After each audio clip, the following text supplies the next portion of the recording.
Good morning mga kababayan. Good morning sa lahat ng mga subscriber ko. So maraming salamat sa inyong suporta. Sana masaya kayo sa araw-araw na panonood ng ating mga download video mga kababayan. Sana hindi kayo magsawa mga kababayan sa panonood sa aking video. Lahat ng mga subscriber ko, maraming salamat sa inyong suporta. Papalain kayo ng Panginoon. At yung hindi pa nakasubscribe sa akin, pasubscribe naman para naman madagdagang aking mga subscriber mga kababayan. So by the way mga kababayan, magko-comment po tayo na lalapit na ang SONA ni President Bongbong Marcos. Kung sa iyong palagay, ilang grades ang ibibigay ninyo? At anong expectation ninyo sa SONA? Anong expectation ninyo sa SONA mga kababayan ngayong Monday? Para sa akin mga kababayan, bibigyan ko siya ng 40%. 40% lang ibibigay ko sa kanya. Totoo yan mga kababayan. Kasi habang paparating ang SONA, mas lalong tumataas ang mga bilihin natin. Mas lalong tumataas mga kababayan. Wala siyang pakialam kung ano nangyari sa ating kapaligiran. Tingnan mo mga kababayan, ano ang ma-expect natin? Ito ang ma-expect natin ay isa na namang magic na mga promise sa ating bayan mga kababayan. Isa na namang magic. Bakit mga kababayan?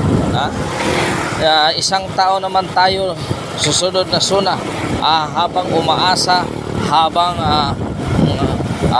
lumala ang mga bilihin, lalong masarap ang mga promise niya mga kababayan. Tingnan mo, kaya nga hindi niya, wala siyang spokesperson para hindi siya matanong kung anong nangyari sa ating kapaligiran. Pero kung si Romualdez ang tatanungin niyo mga kababayan,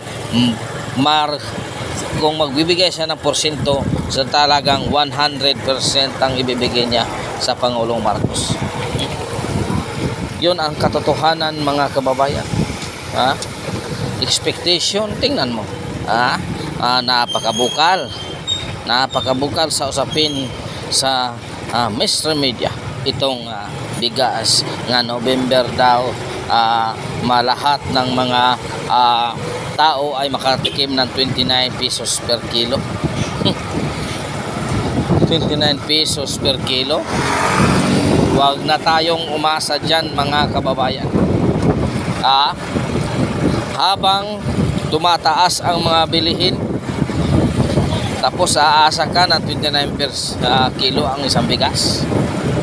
Nako, kawawa naman ating gobyerno. Mapupunta na lang tayo sa mga promise na walang kabuluhan. Bakit ganyan? Wala ba tayong solid na mga palisiya upang ipatupad? Kasi lahat ng mga nakanasa baba gumagawa ng kalukuhan. Kaya kanya-kanyang diskarte. Kaya nagmahal ang mga bilihin. Kanya-kanyang diskarte yan mga kababayan. Mula sa agriculture, mula sa infrastructure, DPWH. Kaya ganyan na makapagtanggol ang kanilang Congress, makapagtanggol sa kanyang Congress.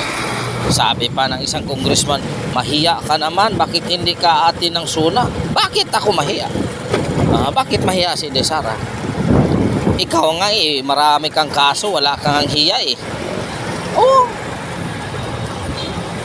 may congressman dyan na maraming kaso, plunderer. Pero tingnan mo, kung magtatanong, parang walang kasalanan sa mga akusado.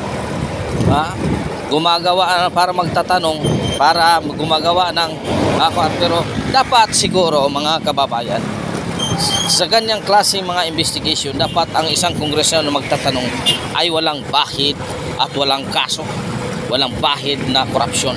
walang kasalanan, walang kaso. Dapat ganyan. Ha? Para ang tao hindi ka bias, hindi babalik sa iyo ang mga katanungan. Di ba? Bakit ganyan? Makapagtanong parang sino? Parang walang kaso. So by the way mga kabayan, ito lang ang comment ko sa ating presidente. Ha? Ha? Maghintay tayo. Mabubudol na din tayo pagkatapos ng SONA. Di ba? Bigas 29. Believe me mga kababayan, abot pa yan ng 70 ang kilo, 80 ang kilo. Oh, believe me. Sa ganyang klaseng pamumuhay, sa ganyang klaseng pamalakad ng ating bansa, tingnan natin kung tingnan natin mga kabayan. By the way mga kabayan, maraming salamat sa inyong suporta. Hanggang dito na lang mga kabayan. God is good all the time. God is good mga kabayan. Pit Senior kaninong tanan mga kababayan.